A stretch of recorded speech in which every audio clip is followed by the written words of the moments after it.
Star, S of cups, high priestess and bottom में देखिए क्या कार्ड आया है, 9 of cups. Okay,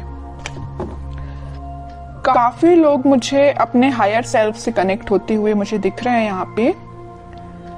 may be आपका रिलेशन भगवान से बॉन्डिंग बहुत ही ज्यादा स्ट्रांग होने वाली है। भगवान पे आप ज्यादा बिलीव करते हैं, मतलब ऐसे पर्सन लग रहे हैं। अच्छी चीज है, मतलब आपके जो ड्रीम्स हैं, आपकी जो डिजायर्स हैं, वो सारी चीजें आपने भगवान पे छोड़ दी हैं कि वही कंप्लीट करेंगे। बस आप तो अपने एफर्ट्स लगाते जा रहे हैं सही डायरेक्शन में। मुझे लग रहा है कि आपने बहुत ही बड़े बड़े सपने देख के रखे हैं अपनी लाइफ में। मुझे ये करना है, वो करना है, ऐसी जॉब चाहिए, ऐसा बिजनेस चाहिए, इस टाइप का प्रॉफिट चाहिए। मतलब आपके ड्रीम्स, डिजायर्स की काफी लंबी लिस्ट है। इस स्टार कार्ड से मुझे समझ आ रहा है ना।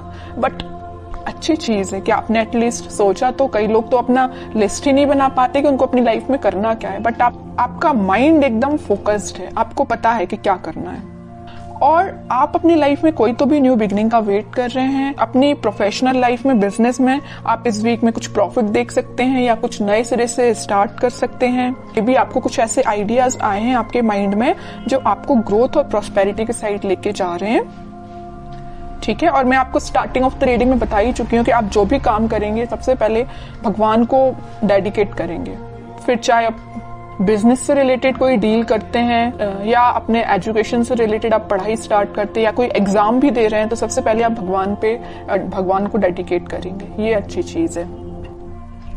अब मैं आपकी पर्सनल लाइफ से रिलेटेड बताऊं तो इस वीक में आप काफी, मुझे पहले तो लग रहा है आपका नेचर ऐसा मुझे नजर आ रहा है कि बहुत ही इमोशनल काइंड के पर्सन, कि बहुत ही सीरियस ले लेना किसी भी चीज को। अगर आपके पार्टनर ने आपसे कोई छोटी सी भी बात बोल दी तो एकदम ही उसको ज्यादा सीरियस ले लेना, है ना। बट अब आपने अपना नेचर चेंज किया है। आप न्यू बिगनिंग तो चाहते हो, आप खुशियां तो चाहते हो, लेकिन आपका इंट्यूशन स्ट्रांग हुआ है।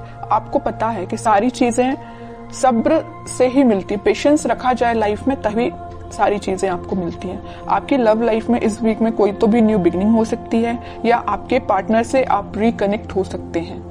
ट्विन फ्लेम एनर्जी भी यहाँ स्ट्रांग नजर आ रही है और आप दोनों का रिलेशन मुझे बहुत ज्यादा डिवाइनली गाइडेड लग रहा है। ठीक है, यूनिवर्स का इंटरवेंशन भी नजर आ रहा है। और मैं यहाँ हाई प्रीस्टेस कार्ड के साथ एक चीज बस बताना चाहूंगी, थोड़ी सी नेगेटिव एनर्जी है अगर आप दोनों के रिलेशन में, वो किसी थर्ड पर्सन के थ्रू क्रिएट की गई है। अगर आपका रिलेशन अगर कुछ नेगेटिव फेज में चल रहा है तो वो नेगेटिव फेज किसी और के द्वारा क्रिएट किया गया हुआ है या किसी थर्ड पर्सन के इंटरफेरेंस से आप दोनों के रिलेशन में कुछ नेगेटिविटी आ गई थी। लेकिन इस वीक में सारी नेगेटिविटी दूर होती हुई दिख रही है क्योंकि मिडिल ऑफ द रीडिंग आया है S of cups with 9 of cups. खुशियां, हैप्पीनेस, आपकी विश, आपकी डिजायर्स, आपकी न्यू बिगनिंग आपका वेट कर रही है। तो आपको इस वीक में टेंशन नहीं लेना है, बस अपने एफर्ट्स सही डायरेक्शन में लगाइए, आगे बढ़ते रहिए, सारी चीजें भगवान पे छोड़ दीजिए। अब देखते हैं कि आपके पार्टनर किस एनर्जी में है इस वीक में। Empress, 7 of wands, king of wands and bottom में आया है क्वीन ऑफ पेंटिकल्स। आपके पार्टनर की एनर्जी जैसे मुझे शो हो रही, मैं अभी आपको स्टार्टिंग ऑफ द रीडिंग में ही बताया था कि आप दोनों के रिलेशन में कोई थर्ड पर्सन है जो आप दोनों के बीच में नेगेटिविटी क्रिएट किए हुए हैं। तो वो आपके पार्टनर को अच्छे से पता है कि वो पर्सन कौन है जो उनके माइंड को डाइवर्ट करता है या आप दोनों के बीच में नेगेटिविटी लाने का काम कर रहा है। तो वो बहुत ज्यादा डिफेंसिव काइंड के हो गए, है ना। उन्हें स्ट्रॉन्ग बाउंड्रीज बना ली है कि किसी भी पर्सन को एंट्री नहीं देनी है। ये जगह सिर्फ आपके लिए है। न्यू बिगनिंग करना चाहते हैं तो आपके साथ करना चाहते हैं। यहाँ पे देखिए एक एम्प्रेस आया और एक क्वीन का कार्ड आया, फेमिनाइन एनर्जी स्ट्रॉन्ग आई है। तो आपको वो बहुत ही ज्यादा मल्टी टैलेंटेड काइंड का पर्सन समझते हैं और आप हो भी। ठीक है, मैं पहले ही बता चुकी हूँ कि आपका फोकस सिर्फ या मनी पे या लव लाइफ पे, मतलब दोनों पे ही फोकस है। बैलेंस्ड वे में अपनी लाइफ में आगे बढ़ रहे हो। यहाँ पे आप खुद पे भी ध्यान दे रहे हो, मटेरियलिस्टिक चीजों पे भी ध्यान दे रहे हो, लव लाइफ पे भी ध्यान दे रहे हो, तो यहाँ पेंटिकल पे भी ध्यान दे रहे हो। ठीक है, तो वो आपको बहुत ही ज्यादा इंटेलिजेंट काइंड का पर्सन समझते हैं और उनको मैं बता चुकी हूँ, बहुत अच्छे से पता है कि कोई आप दोनों के बीच में मिसअंडरस्टैंडिंग्स क्रिएट कर रहा है, तो इस वजह से वो थोड़ा सा डिफेंसिव हो गए हैं और स्ट्रॉन्ग बाउंड्रीज उन्होंने बना ली है। और एक चीज आप यहाँ पे नोटिस करेंगे, यहाँ आया है क्वीन ऑफ पेंटिकल्स और यहाँ आया है किंग ऑफ वॉन्ड्स। ठीक है, आपके पार्टनर अभी तक प्लेफुल एनर्जी में थे, इन एंड आउट सिचुएशन में रहते थे, कभी आपको ज्यादा सीरियस लिया नहीं, या उन्होंने जो भी बात आपसे की, तो आप दोनों के बीच में जो भी कन्वर्सेशन हुआ तो मे बी उन्होंने उसको कभी सीरियसली नहीं लिया। बट इस वीक में वो सीरियस हो सकते हैं, क्योंकि यहाँ देखिए क्वीन के हाथ में जो पेंटिकल है उसका फोकस सिर्फ पेंटिकल पे है, यहाँ वहां नहीं है। यहाँ किंग के हाथ में जो वॉन्ड्स है उसका फोकस तो वॉन्ड पे भी है, लेकिन बाकी सारी चीजों पे भी है। प्लेफुल एनर्जी है एकदम, है ना, फोकस्ड नहीं है ज्यादा। बट इस वीक में वो फोकस्ड होके आपके साथ कोई न्यू बिगनिंग करने का सोच सकते हैं, आपसे कुछ कन्वर्सेशन कर सकते हैं, और वो डिफेंसिव तो है ही अपनी लाइफ में। अब देखते हैं कि वो कोई एक्शन ले सकते हैं क्या। ये तो उनकी एनर्जी अपन को पता चल गई है, क्या वो आपके साइड कोई एक्शन ले सकते हैं इस वीक में। एक्शन की बात की नहीं कि 4 ऑफ पेंटिकल आ गया। मैं कह रही हूँ ना, वो आपको बहुत ही ज्यादा इस टाइप का पर्सन समझ रहे हैं कि बस आप उन पे फोकस करें, वो आप पे फोकस करें। वो उनको इस बात का डर है कहीं आपका फोकस कहीं और ना हो जाए, है ना, इस वजह से वो थोड़ा सा डिफेंसिव हो गए।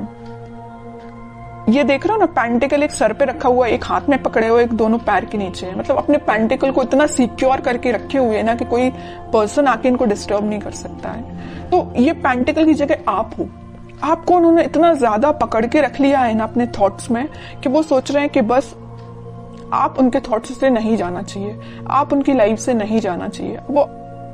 वो आपको ही रिटर्न चाहते हैं अपनी लाइफ में। ठीक है, देखते हैं क्या कोई एक्शन ले सकते हैं क्या वो इस वीक में।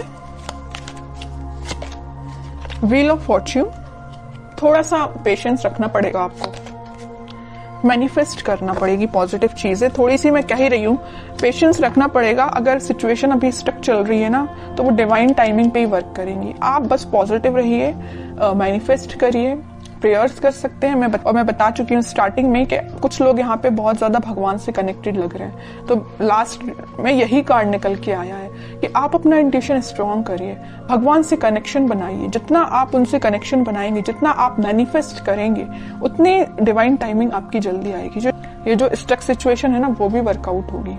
ठीक है, क्योंकि मैं बताती हूँ हमेशा कि हैंग्ड मैन के पीछे सन है, खुशियां वापस से आएंगी आपकी लाइफ में। लेकिन आपको क्या करना पड़ेगा, थोड़ा पेशेंस रखना पड़ेगा, पॉजिटिव डायरेक्शन में आगे बढ़ते रहिए। और सबसे मेन चीज, यूनिवर्स पे ट्रस्ट करिए।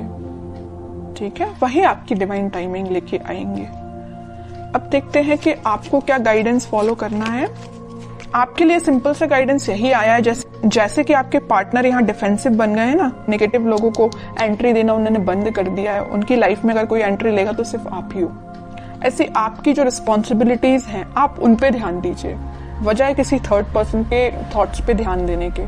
ठीक है, मुझे लग रहा है कि आप बहुत ज्यादा रिस्पॉन्सिबल काइंड के पर्सन हैं। फैमिलीज की रिस्पॉन्सिबिलिटीज आपने लेके रखी है मे बी, है ना, तो आप अपनी रिस्पॉन्सिबिलिटीज सही तरीके से करिए। बाकी सारी चीजें मैं बता ही चुकी हूँ, यूनिवर्स पे छोड़ दीजिए, वही आपके साथ सब कुछ अच्छा करने वाले हैं इस वीक में। और अगर आपके माइंड में थोड़ी निगेटिविटी आती भी है तो मैं बोलूंगी उस निगेटिविटी को हटाइए।